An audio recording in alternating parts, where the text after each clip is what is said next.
Big TV భక్తి సమాచారం WhatsApp ఛానల్లో జాయిన్ అవ్వండి. అన్ని విశేషాలు ఎప్పటికప్పుడు తెలుసుకోండి. బిగ్ టీవీ ప్రేక్షకులకు నమస్తే. సో ఇవాళ నాతో పాటు ఉన్నారు ప్రముఖ ఆధ్యాత్మికవేత్త, జ్యోతిష్య వాస్తు పండితులు డాక్టర్ గుండెపూడి శివ సుధీర్ శర్మ గారు. గురుగారు నమస్కారం. శ్రీమాత్రే నమః. శ్రీ గురుభ్యో నమః. గురుగారు, సందేహాల కోసం, పరిష్కారాల కోసం మీ దగ్గరికి వస్తూ ఉంటాము. నిజంగా ఇవాళ నాకు ఒక సందేహం ఉంది. దాని గురించి మిమ్మల్ని అడుగుదాం అనుకుంటున్నారు. మీ దగ్గర నుంచి నిజాయితీ గల ఆన్సర్ మేము ఎక్స్పెక్ట్ చేస్తున్నాము. సో గరికపాటి గారు ఒక హిందూ ఆధ్యాత్మికవేత్త, ఒక అద్వైత తత్వవేత్త, ఆయన ప్రవచనాల గురువు. ప్రపంచం అంతటా కూడా ఆయన మాటల్ని అందరం ఫాలో అవుతూ ఉంటాము. ఆయన సూచనలు పట్టే మనం నడుస్తూ ఉంటాము. ఇవాళ ఆయన మీద ఒక మచ్చ పడింది. మొదటి భార్య కామేశ్వరి ఆయన మీద అనేక రకమైనటువంటి ఆరోపణలు చేసింది. సో వాటిని ఏ విధంగా చూడాలి? ఇన్ని సంవత్సరాల తర్వాత ఏ మచ్చ లేకుండా మనందరం ఆయన సూక్తులు పాటిస్తూ ఉన్నాం. శుద్ధులు చెప్పే గరికపాటి సత్యపూస కాదా, నిజంగా కామాంధుడా ఆయన అనే రకరకాల కోణాల నుంచి కామెంట్స్ వినిపిస్తున్నాయి, మనం చూస్తున్నాం, మీకు తెలుసు. సో దీని గురించి మీ ఒపీనియన్, మీ అభిప్రాయం ఏంటి? మొట్టమొదటిగా అమ్మ, మన సనాతన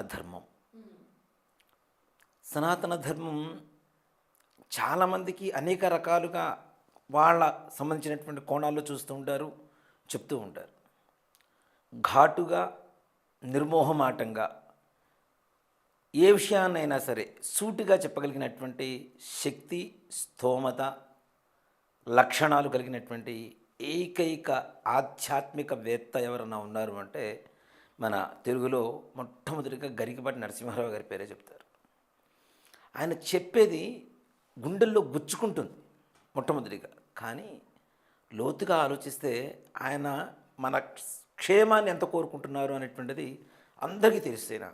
ఇది ముఖ్యంగా ఆయనకి పద్మశ్రీ వచ్చింది. పద్మశ్రీ ఎందుకు వచ్చింది అంటే యువతను మార్చగలిగినటువంటి ఆధ్యాత్మికవేత్తలు ఎవరు తొందరగా లేరు. మనకి చాగంటి వారు ఉన్నారు, వారు చెప్పేది కూడాను వారి ధోరణి నిదానంగా చెప్తూ ఉంటారు. మంత్రానికి ధ్యానానికి ఉండేంత తేడా ఉంటుంది వారిద్దరి దాంట్లో. మంత్రం అంటే ఏంటి? నీవు ఇక్కడ వచ్చి కూర్చో అని కమాండ్ చేసేది మంత్రం. ధ్యానం, స్తోత్రాలు ఉంటాయి కదా, రాండయ్యా అని బ్రతిమిలాడటం. ఈ రెండింటికి ఉండేటువంటి తేడా వారిద్దరి మధ్యలో ఉంటుంది. గరికపాటి వారు మంత్రం లాంటివారు, సూటిగా చెప్పేస్తారు ఏదైనా సరే. జీన్స్ ప్యాంట్ వేసుకుంటే ఎలాంటి ఇబ్బందులు పడతారు జనాలు, జీన్స్ ప్యాంట్ అనేది వద్దు, అసలు లక్షణం కాదు అని చెప్పే అట్లాంటి చిన్న చిన్న విషయాల దగ్గర నుంచి, అది నిజంగా ఓ మాట చెప్పాలి అంటే సభలో అందరి ముందు చెప్పలేనటువంటి విషయాలు అవి. కానీ అవి కూడా మనస్సులో ఏ రకమైనటువంటి సంకోచం లేకుండా నిర్మోహమాటంగా చెప్పగలిగినటువంటి ఏకైక వ్యక్తి ఎవరైనా ఉన్నారంటే ఆయన తప్పితే ఇంకెవరు లేరు. మరి పద్మశ్రీ ఎందుకు వచ్చింది? యువతని, తప్పుదోవ పడుతున్నటువంటి యువతని సవ్యమైనటువంటి మార్గంలో నడపగలిగినటువంటి ప్రవచనాలు ఎవరిని ఇచ్చారంటే ఆయన ఒక్కరే. పెద్దవాళ్ళ దగ్గర నుంచి అత్తాకోడళ్ళ వ్యవహారం కానీ, భార్యాభర్తల వ్యవహారం కానీ, తల్లి కొడుకు, తండ్రి కొడుకు, అన్నా చెల్లెలు, అక్కా చెల్లెలు ఎలా ఉండాలి, ఏంటి, నిర్మోహమాటంగా ఏ విషయమైనా సరే సూటిగా చెప్పగలిగినటువంటి ఆధ్యాత్మికవేత్త. మరి అలాంటి వ్యక్తి గురించి ఇప్పుడు వస్తున్నటువంటి ఈ మాధ్యమాల ద్వారా వస్తున్నటువంటి విషయాలన్నీ కూడాను ఓ మాట చెప్పాలంటేనమ్మా, పర్సనల్ లైఫ్ వేరు, ప్రొఫెషనల్ లైఫ్ వేరు. ఖచ్చితంగా. అవునా? తప్పు చేయని వాడు ప్రపంచంలో ఎవరున్నారు? తప్పు చేయని వాడు ఎవ్వరూ లేరు. ఓ మాట చెప్పాలి అంటే ఈయన తప్పు చేశారని కాదు నేను చెప్తున్నా. ముఖ్యంగా పర్సనల్ లైఫ్ని ఎవ్వరూ కూడాను వేలెత్తి చూపించడానికి అవకాశం లేదు. ఆ తప్పు కూడా ఇప్పుడు ప్రతి కుటుంబంలో ఉండేటువంటి వ్యవహారాలు ఇవి ఉంటాయి. వాళ్ళకు ఉండే గొడవలు ఉండొచ్చు, సఖ్యతలు ఉండొచ్చు, ప్రేమలు ఉండొచ్చు, ఏదైనా ఉండొచ్చు. మనం ప్రతి ఒక్కళ్ళ ఇంట్లోకి తొంగి చుట్టం మన భారతీయులకు ఉన్నటువంటి ఒక దరిద్రపు కొట్ట అలవాటు అది. అందులోనూ ఒక సెలబ్రిటీ, ఒక వివిఐపి పర్సన్. ఒక మాట చెప్పాలంటే ఇప్పుడు ప్రవచనాలు చెప్పేవాళ్ళలో పద్మశ్రీలు వచ్చిన వాడు లేరమ్మా, అతి తక్కువ. మన తెలుగులో మొట్టమొదటి వ్యక్తి ఆయన. ఆయన పర్సనల్ లైఫ్లో ఎందుకు తొంగి చూడాలి? అసలు తొంగి చూసావు, నీకు తెలిసిందే నిజం అనుకుంటే ఎలా? అసలు నిజం తెలుసుకొని తర్వాత మాట్లాడాలి మనం, అవునా? అసలు పక్కవాళ్ళ జీవితంలో తొంగి చూడటమే తప్పు, నీకు తెలిసిందే కరెక్ట్ అనుకుని జనాల్లోకి తీసుకెళ్ళి ఇంతమందిని నా మనస్సుల్ని మొత్తం కలత చెందేలా చేసి వింటున్న మనకి ఇంత బాధేస్తుంటే ఆయనకి ఎంత బాధేస్తుంటుంది, ఆయన కుటుంబం ఎంత బాధపడుతూ ఉంటుంది కదా. అంత ఆధ్యాత్మికవేత్త ఆయన, అందులో అవధాని, ఏ ఒక్క మంత్ర అంటే మాటనైనా శ్లోకాన్నైనా అవలీలగా చెప్పగలిగినటువంటి అవధాని ఆయన. సహస్రావధానం చేశారు వారు. అలాంటి గొప్ప వ్యక్తిని పట్టుకొని నోటికొచ్చినట్టుగా కామాంధుడని అదని ఇదని. ఒకవైపు ఇప్పుడు కోర్టు ఉంది నాన్న, కోర్టు ఎందుకు ఉంటుంది, ఇరువైపులా వాదనను విన్న తర్వాత ఏది న్యాయమో చెప్తుంది. నువ్వు ఒకవైపు వాదన వినేసి ఇదే కరెక్టు, వీడి మీద బురద జల్లితే అయిపోతుంది అనుకుంటే అది తప్పు కదా. అందులోనూ దీంట్లో నేను చూసిన కోణం ముఖ్యంగా సనాతన ధర్మం, హిందుత్వం. ఇప్పుడిప్పుడే హిందుత్వం మరలా ప్రాణం పోసుకుంటుంది, నిదానంగా గాలి పీల్చుకుంటుంది. మొన్న విజయవాడలో జరిగినటువంటి శంఖారావం, హైందవ శంఖారావం కావచ్చు. నిజంగా ఏ సభలకు వస్తారమ్మా అన్ని లక్షల మంది. పొలిటీషియన్స్ పెట్టినా కూడా వాళ్ళకి లిక్కర్ ఇచ్చేసి, మాంసాలు ఇచ్చేసి, బస్సులు ఎక్కిచ్చేసి, లారీలు ఎక్కిచ్చేసి తీసుకొని వస్తారు. ఆడియో ఫంక్షన్స్కి అట్లానే తీసుకొస్తుంటారు, ప్రతిదానికి అట్లానే తీసుకొస్తుంటారు. అలాంటిది కొన్ని లక్షల మంది అన్ని చోట్ల వస్తే అట్లాంటి శంఖారావానికి వచ్చినప్పుడు ఎవరికి ఏమిచ్చి తీసుకొచ్చారు? అది కూడా కాదు, రేపటి రోజున మనకి 13వ తారీఖు నుంచి మొత్తం కుంభమేళ జరుగుతుంది. లక్షలాది కోట్ల మంది వస్తున్నారు. మరి వాళ్ళకి ఏమిచ్చి తీసుకొస్తున్నారు? ఎవరు తీసుకొస్తున్నారు? ఇంకా అందరూ కావాలి కావాలి అని చెప్పి వెళ్ళిపోయేవాళ్ళు తప్పితే, నేను ఒక్క మాట చెప్తా, ఏ పెద్ద స్టార్ అయినా సరే 27 రోజుల పాటు ఒక సభ పెట్టమనండి, మొదటి వారం రోజులు వచ్చిన జనాలు మిగిలిన 20 రోజులు వస్తే నేను ఇవన్నీ వద్దు వదిలేసేమని చెప్తా, హిందుత్వం వద్దు వదిలేయమని చెప్తా. వస్తారా? మహా అయితే 2 రోజులు వస్తారు, 3 రోజులు వస్తారు పని మానుకొని. మరి కుంభమేళలో 27 రోజుల పాటు అన్ని కోట్ల మంది ఎలా వస్తున్నారు?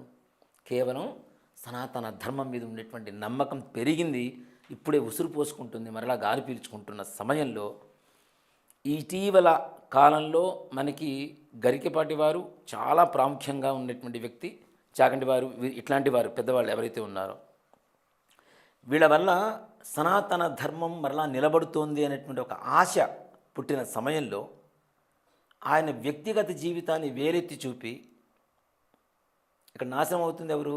ముఖ్యంగా చెప్పాలి అంటే సనాతన ధర్మం, మన హిందూ దేశం, హిందుత్వాన్ని సమూలంగా నాశనం చేయడం కోసం చేసేటువంటి ఒక కుట్రగా భావించాలి. ఇది మాత్రం తప్పనిసరిగా. అంటే ఇది ఒకవేళ కామేశ్వరి గారి మాటల్లో మనం విన్నాము అంటే ఆయన ఒక కామాంధుడు, మంచోడు కాదు, ఒక వంచ అన్నట్టుగా మాట్లాడారు. దీన్ని బట్టి చూస్తుంటే కొంతమంది అంటున్నారు అనమాట, ఇది రాజకీయ కుట్ర జరగవచ్చు, దీని వెనకాల ఇంకెవరో ఉన్నారు, ఆమె మాటలు కాదు, లేదంటే ఆమె వ్యక్తిగత ఇష్యూ మనకి అవసరం లేదు, కానీ ఇదంతా రాజకీయంగా చూస్తున్నారు అన్నట్టుగా మాట్లాడుతున్నారు. ఇదంతా నిజమంటారా? మరి అదేనమ్మా చెప్తున్నా, రాజకీయ పరంగా ఆయన ఏం పొలిటీషియన్ కాదు. అవును, ఆయన ఎవరి జనం? హిందువుల జనం, హిందుత్వాన్ని నిలబెడుతున్నటువంటి గొప్ప వ్యక్తి. ఆయన నాశనం చేస్తే, ఇప్పుడు రూట్స్ని కట్ చేస్తే చెట్టు బతుకుతుందా? బతకదుగా. ఇలాంటి వాళ్ళందరూ రూట్స్ని కొత్త కొత్త రూట్స్ తీసుకొస్తూ ఉన్నారుగా, వీళ్ళే కదా వీళ్ళందరూ కూడా. హిందుత్వాన్ని కూకడ వేళతో సహా పెకిలించి తీసేయాలంటే ఇలాంటి వాళ్ళ మీద బురద చల్లాలి. ముఖ్యంగా చల్లితే ఇలాంటి వాళ్ళు ఇంకోళ్ళు వచ్చినా కూడా ఎవరు నమ్మరు. ఆటోమేటిక్గా హిందుత్వం మొత్తం, సనాతనం మొత్తం సమూలంగా నాశనం చేయవచ్చు, వేరే మతాలు రాజ్యం ఏలవచ్చు. ఇది ఇలాంటి గొప్ప గొప్ప వ్యక్తులనే టార్గెట్ చేయాల్సిన అవసరం ఏంటి? ఎవరి జీవితంలో ఎంతమంది లేరు? ఇప్పుడు రెండో వివాహం చేసుకున్న వాళ్ళు లేరా? కుమార్లా కాదుగా, ఆయన అన్నగారి కొడుకులు. అవునా? అన్నగారు కాలం చేస్తే వాళ్ళ అమ్మగారు బ్రతిమిలాడి ఈవినిచ్చి మ్యారేజ్ చేసింది, వివాహం చేసింది ఆయనకి. ఆ సమయంలో మరలా సంతానం కలిగితే వీళ్ళ మీద ఉండేటువంటి ప్రేమ ఎక్కడ తగ్గుతుందో అని చెప్పి సంతానం కలలేదు. ఈయన మీద బురద చల్లుతుంది కదా, ఆవిడే ముందు వేరే వివాహం చేసుకున్నారు కదా ఈయనకంటే. ఇది ఈ లాజిక్ ఎవరు ఆలోచించలేదు. ఈయన చేసుకోకముందే ఆవిడ ఇంకో వివాహం చేసుకుంది. ఎలా చేసుకోగలిగింది మరి? అవునా? ఆవిడ మీద ఒకటి కాదు, రెండోది కాదు, మూడో వివాహం ఆవిడ చేసుకుంది. ఫస్ట్ వీళ్ళ అన్నగారిని, గరికపాటి నరసింహారావు గారి అన్నగారిని, తర్వాత గరికపాటి నరసింహారావు గారిని చేసుకున్నారు. తర్వాత మరి ఈయనకి రెండో వివాహం కాకముందే ఆవిడ గరికపాటి స్కూల్ పెట్టుకున్నప్పుడు అన్నయ్యకి ఏదైనా ఉద్యోగం ఉంటే చూడండి, ఉద్యోగం చూస్తే అట్లా మాట్లాడుకున్నప్పుడు అలా దానివల్ల జరిగింది, మా ఆయన చనిపోవడము, మా వాళ్ళు వీడికల్లే పడాయి నా మీద మా మీద మా కాపురం చెల్లా చెదురైపోయింది, అప్పుడు ఇదంతా జరిగిందని ప్రాసెస్ అట్లా చెప్తున్నారు. నన్ను ఒక మాట చెప్తానన్న, అన్న భార్యని వివాహం చేసుకోవాల్సిన పరిస్థితి ఎవరు చేసుకోరు సామాన్యంగా. అలాంటిది వాళ్ళ అమ్మగారు ప్రాధేయపడ్డారు. ఇది అసలు నిజంగా మాట ఎవరికీ తెలియదు. వాళ్ళ అమ్మగారు అడిగారు, చేసుకోను ఆయన, వద్దు, బయటికి పంపించవద్దు, మన ఇంట్లోనే ఉంచుకుందాం అమ్మాయిని, చక్కగా పిల్లలు ఉన్నారు కదా, వీళ్ళే పిల్లలు అనుకుందాం, వివాహం చేసుకో అంటే ఆవిడ మాటని గౌరవించి, తల్లి మాటను గౌరవించినటువంటి వ్యక్తి ఆయన. ఓ మాట చెప్పాలంటే ఆవిడ రాముడు భార్యను లక్ష్మణుడు చేసుకున్నాడు అని చెప్పి అడిగింది కదా, ఓ మాట చెప్పాలంటే అసలైన రాముడు ఈయనే. అసలైన రాముడు ఈయనే. మానసికమైనటువంటి రామతత్వం కలిగిన వాళ్ళు ఎవరు అంటే గరిపాటి నరసింహారావు గారే. ఆయనకి వివాహం అయిన తర్వాత సంతానాన్ని పొందవచ్చుగా, మరి ఇంకో రెండో వివాహం అయిన తర్వాత కూడా ఎందుకు పొందలేదు? మరి వీళ్ళని ఎందుకు విడిపోవాల్సి వచ్చింది మొదటి భార్యతో? ఎవరు? ఈ కామేశ్వరి గారు. ఒక మాట చెప్పానంటే ఇది నిజంగా నేను ఓపెన్గా చెప్తున్నానమ్మా. గరిపాటి నరసింహారావు గారు ఆయనకు ఉండేటువంటి పాండిత్యాన్ని నలుగురికి పంచాలి, అందరికీ తెలియచేయాలి, మన సనాతన ధర్మాన్ని బ్రతికించాలి అనేటువంటి ఒక ఆలోచనతో ఆయన ఏం చేశారు అంటే ఆంధ్ర మహాసభలు, ఈ సభలకు వెళ్ళటం, ఈ బిజీలో ఉన్న సమయంలో ఖచ్చితంగా చెప్తున్నాను, ఇది కావాలంటే నేను రూఢితో సహా ప్రూఫ్లతో సహా ప్రూవ్ చేస్తాను. నేను తీసుకొచ్చి మనుషుల్ని, ఒక వయోలిన్తో ఆవిడకి పరిచయం ఏర్పడింది. కొడుకుల్ని ఇద్దరిని ఇంట్లో పడేసి ఆవిడ వెళ్ళి పెళ్లి చేసుకుంది అతనితో. మరి డివోర్స్ తీసుకోకుండా ఏం చేస్తారు ఈయన? ఈ సంగతి ఎవరికైనా తెలుసా? తెలియదు. ఈ కోణం ఎవ్వరికీ తెలియదు. తెలియకుండా ఇష్టం వచ్చినట్టు ఆయన మీద బురద జల్లేసి, ఓ కామాంధుడు, నీచుడు, చీకటి కోణాలు, అది ఇది అని ఇష్టం వచ్చినట్టు వ్యూస్ కోసం ఇష్టం వచ్చిన తమ్లైన్స్ పెట్టేసి వదిలేస్తున్నారు రోడ్ల మీద. దానివల్ల ఏం నాశనం అవుతున్నారు? మనమే నాశనం అవుతున్నాం. ఆయనకేమింది, హాయి ప్రశాంతంగా ఉంటారు. చెప్పకపోతే ఆయనకు గడవదా? ఆయనకున్న ఆస్తిగా ఆయనకు గడవదా? ఈవిడ ఆస్తి తీసుకున్నారని చెప్పి ఆవిడ చెబుతుంది. ఆయనకున్న ఆస్తి ముందు ఈవిడకున్న ఆస్తి ఎంత చెప్పండి? అవునా? ఈవిడ తర్వాత వివాహం చేసుకున్నారు. మరి ఆయనకంటే ముందు వివాహం ఎలా చేసుకోగలిగారు ఆవిడ? ముందు పరిచయం లేకుండా వయోలిన్ని, ఒక వయోలిన్ విద్వాంసుడు, ఈవిడ సంగీత కచేరీలు చేస్తూ ఉంటుంది. ఆ సంగీత కచేరీలో పరిచయం అయినటువంటి వయోలిన్ విద్వాంసుడిని వివాహం చేసుకుంది ఈవిడ. ఆయనకంటే ముందు కానీ ఈవిడికి మూడో వివాహం అయింది, ఆయనకి రెండో వివాహానికి ముందే. ఎలా అయింది మరి? ఓకే, ఈయన కామాంధుడు అనుకుందాం, మరి వివాహం ఒప్పుకోకుండా వివాహం అయితే చేసుకోలేదుగా, అవునా? మరి ఒక ప్రవచనంలో గొల్లపూడి మారుతిరావు గారు ఒక సభ నిర్వహించారు. సభ నిర్వహిస్తే సభలో వీళ్ళిద్దరూ కలిసి ఉన్నారు. కామేశ్వరి గారు, గరిపాటి నరసింహారావు గారు సభలో కూర్చొని ఉన్నారు. కూర్చొని ఉన్నప్పుడు ఆవిడ వారంటే ఎంత ఇష్టమో, ఎలా ఉంటారో ఎలా చెప్పగలిగింది? మరి ఆయనంటే ఇష్టం లేకుండా, ఆయన కామాంధుడు అని చెప్పి మాట్లాడుతుంది కదా, నీచుడు, ఆయన పేరే నోట్లో పలకడం ఇష్టం లేదు అని.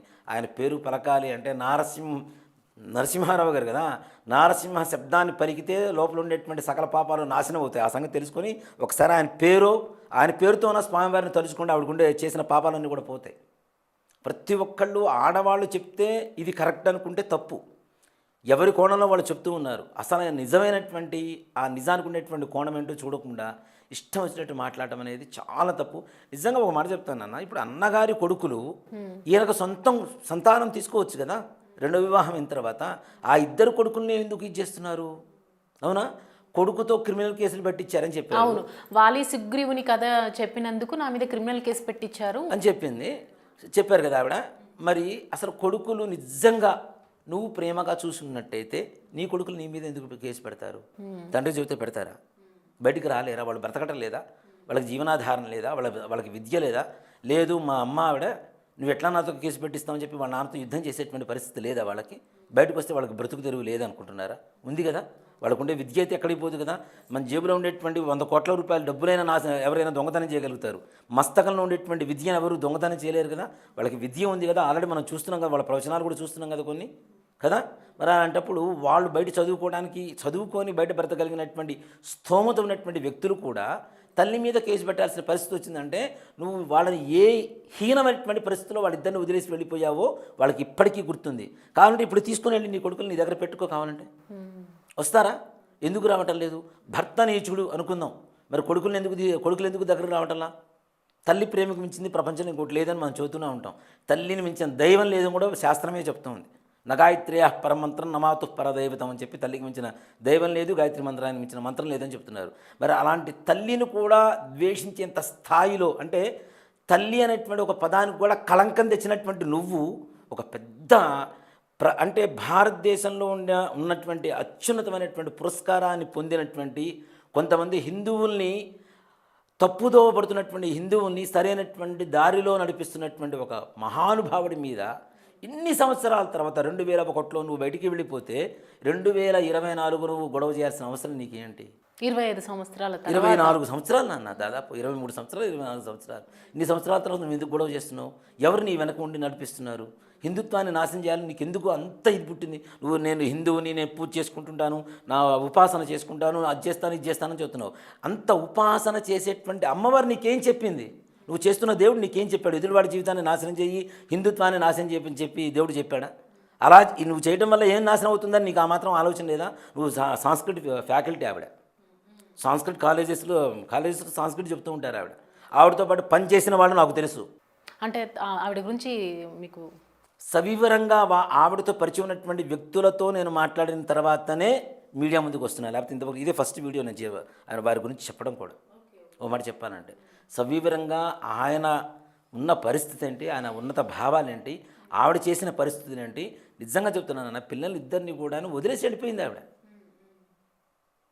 ఇంకో ఆయన వివాహం చేసుకోవడానికి. మరి అది తప్పు కదా? నువ్వు రోడ్డు మీద పడేసిపోయినప్పుడు ఆయన ఆదుకున్నాడు, సొంత కొడుకులాగా చూసుకున్నాడు. ఎంత అన్న కొడుకులు ఉన్నా సొంత కొడుకును ఇంకో కొడుకు కావాలంటే తీసుకోవచ్చు, లేదా కూతురు కావాలంటే పుట్టొచ్చు. కానీ వాళ్ళు ఎవ్వరూ వద్దు, వీళ్ళిద్దరి మీదనే ప్రేమ పోతుంది, ఇంకో కొడుకో కూతురు పుడుతుంది అని చెప్పి ఆ చేసుకున్న రెండు ఆవిడ చేతులు ఆవిడ కాళ్ళు కూడా దండం పెట్టారు. ఎవరైనా మాతృత్వాన్ని కోరుకుంటారు. ఆవిడ చాలా మంచివారు. మొదటిసారి చెప్తున్నారు ఇప్పుడు కామేశ్వరి తన భార్య గరికపాటి భార్య మంచిదే, నాకు పిల్లలిద్దరికీ ఆదుకుంది, అన్నం పెట్టిందని చెప్తుంది. ఆమె బాధ అంతా గరికపాటి గారి మీద. మరి ఈయన చెప్పకపోతే ఆవిడ ఆదుకుంటుందా? వద్దు మన ఇద్దరికి సంతానం ఉంటే బాగుంటుందని చెప్పి ఈయన చెప్తే ఆవిడ కాదంటుందా? ఏ ఆడవాళ్ళు మాతృత్వాన్ని కోరుకోరు చెప్పండి? అవునా? ఈవిడి కాదు, ఈయనకు కాదు, ఈయన అన్నకు పుట్టిన పిల్లల్ని ఈవ కొడుకుల్లాగా చూసుకోవడానికి గల కారణం ఎవరు? గరికపాటి వారేగా. వారు చెప్పకపోతే ఇది ఆవిడైతే చూసుకోదుగా. అవునా? మరి అలాంటప్పుడు ఆవిడ మంచిది, ఈయన చెడ్డవాడు అని చెప్పి ఎట్లా మాట్లాడతారు? చెప్పింది మూలం ఈయనే కదా. నా అన్న కొడుకులు నా కొడుకులే, మనకి సంతానం వద్దు, వీళ్ళు ఉంటే చాలు అని చెప్పి వాళ్ళని చేశారు. ఇవాళ రోజున అందరూ మరి వాళ్ళు కూడా ప్రవచనాలు ఇస్తున్నారు. గురజాడ, శ్రీశ్రీ వీళ్ళు కూడా ప్రవచనాలు ఇస్తున్నారు. చక్కగా వాళ్ళ భవిష్యత్తు బాగుంది, వాళ్ళ జీవితంలో వాళ్ళు సెటిల్ అయిపోయారు హాయిగా. అలా ఆ స్థాయి వరకు తీసుకొచ్చింది ఎవరు? మరి నా కొడుకులు కాదు, నా అన్న కొడుకులు కదా అని చెప్పి వాళ్ళని ఏ అనాథాశ్రమంలో చేర్పిస్తే ఏం చేస్తారు? అవునా కదా? మరి ఇంట్లో పెట్టుకుని ఇంత పెద్దవాళ్ళని చేసినందుకు మరి ఆయన ఎందుకు నువ్వు అగౌరవంగా మాట్లాడుతున్నారు? తప్పు కదా. అంటే అన్నీ తెలిసి కావాలని చెప్పి నా ఉద్దేశం అయితే ఇదేనన్నా, తప్పనిసరిగా హిందుత్వాన్ని దెబ్బతీయడానికి కొన్ని దుష్ట శక్తులు ఆవిడ వెనక ఉండి నడిపిస్తున్న సంగతి మాత్రం ఇక్కడ అవగతమవుతుంది, అందరికీ తెలిసిపోతుంది, అర్థమవుతూనే ఉంది. పర్సనల్ లైఫ్ని ఎవరు అసలు తొంగి చూడాల్సిన అవసరం లేదు. ఒకటి చెప్తానన్న, నెగిటివ్లో కూడా పాజిటివ్ వెతకగలగాలి. అలాంటిది పాజిటివ్లో కూడా నెగిటివ్ వెతుకుతాము అంటే ఇంకెక్కడ అర్థం ఉంటుంది నాన్న? ఎవరికుండే బాధలు వాళ్ళకుంటాయి, ఎవరికుండే సమస్యలు వాళ్ళకుంటాయి. దాని కాకుండా ఆయన చెప్పే మంచి మొత్తం తీసి పక్కన పడేశారు. ఒక్కసారిగా గరికపాటి వారి చీకటి కోణాలు అని పెట్టేశారు. మీరు ఇందాక అన్నట్టు రూట్ని కట్ చేస్తే దాని గురించి మాట్లాడారు కాబట్టి నాకు ఒక డౌట్. అంటే మీ ప్రకారం ఇక్కడ కట్ చేస్తే ఎక్కడ కదులుతుంది అని మీరు అనుకుంటున్నారు? అంటే ఇట్లాంటి వాళ్ళని ఇప్పుడు గరికపాటి వారు ఉన్నారు నాన్న. ఓ మాట చెప్పానంటే ప్రపంచంలో ఉండేటువంటి ప్రతి హిందువులకి, ప్రతి తెలుగు వాళ్ళకి పరిచయం ఉన్నటువంటి వ్యక్తి ఆయన, గొప్ప వ్యక్తి. అలాంటి వాళ్ళని మనం చెడ్డవాడు అని ఒక ముద్ర వేసామనుకోండి, ఇంకొక గరికపాటి వారు, ఇంకొక చాకంటి వారు, ఇంకొకళ్ళు ఎవరన్నా వస్తారు. వచ్చినప్పుడు ఏం చేస్తారు? వీళ్ళందరూ ఇంతేరా అని చెప్పి నమ్మడం మానేస్తారా లేదా మన వాళ్ళు? అవునా? చెప్పడానికి ముందుకు రావడానికి కూడా ధైర్యం చాలని పరిస్థితి వరకు తీసుకొస్తున్నారు. అమ్మో మనం ఎక్కడ ఫేమ్ అయితే, ఎక్కడ మన పర్సనల్ లైఫ్లో వీళ్ళు వేలు పెట్టి గెలుగుతారో, ఎక్కడ తొంగి చూస్తారో అనే భయంతో చెప్పగలిగినటువంటి వ్యక్తులు కూడా బయటకు వచ్చి చెప్పేంత ధైర్యం చేయలేనటువంటి నిస్సహాయ స్థితికి మన హిందుత్వాన్ని తీసుకురావడానికి కారణం అవుతుంది. అవునా కదా? ఇప్పుడు చెప్పేవాళ్ళు ఉంటేనే ఇలా ఉన్నాం, అసలు చెప్పేవాడే లేకపోతే ఏం చేస్తాం మనం? అవునా? నిజంగా ఆయన కొన్ని విషయాలు చెప్పినప్పుడు నాన్న చాలామంది కూడాను నవ్వుకున్నారు.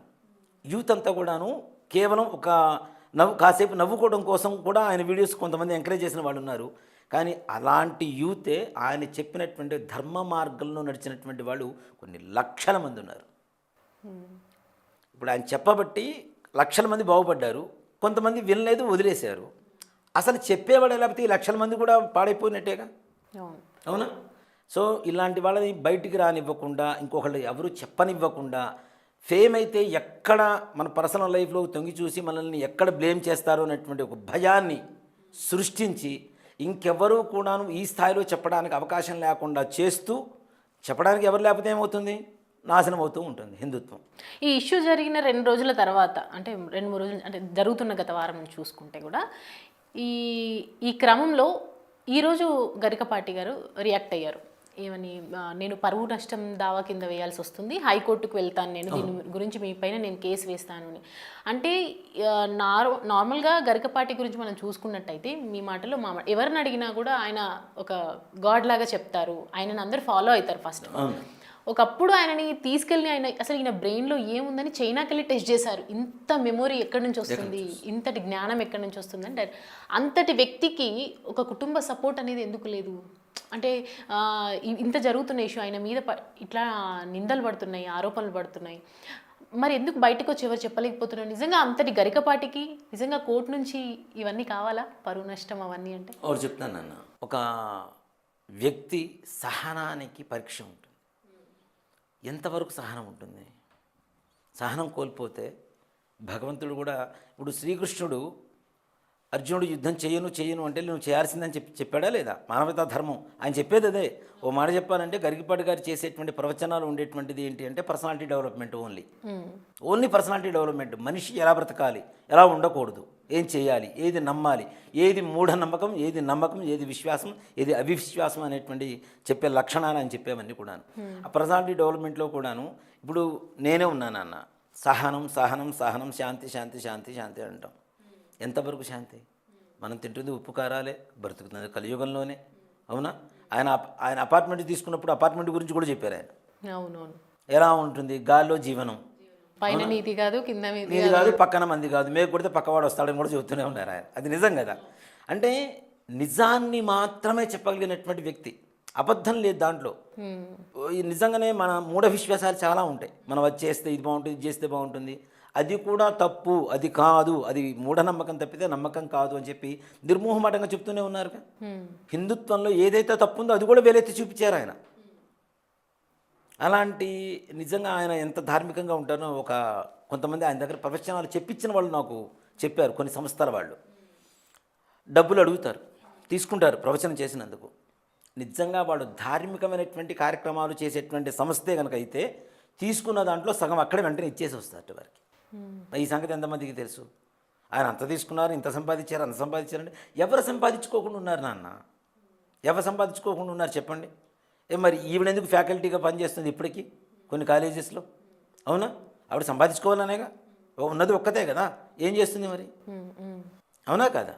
సంపాదించుకోవడానికి ఆయన ఒక ఉన్నత స్థానంలో వచ్చాడు, ఆర్థికంగా బాగున్నాడు అని చెప్పి ఆయన మీద బురద చల్లేద్దాం, ఆయన నాశనం చేసేద్దాం.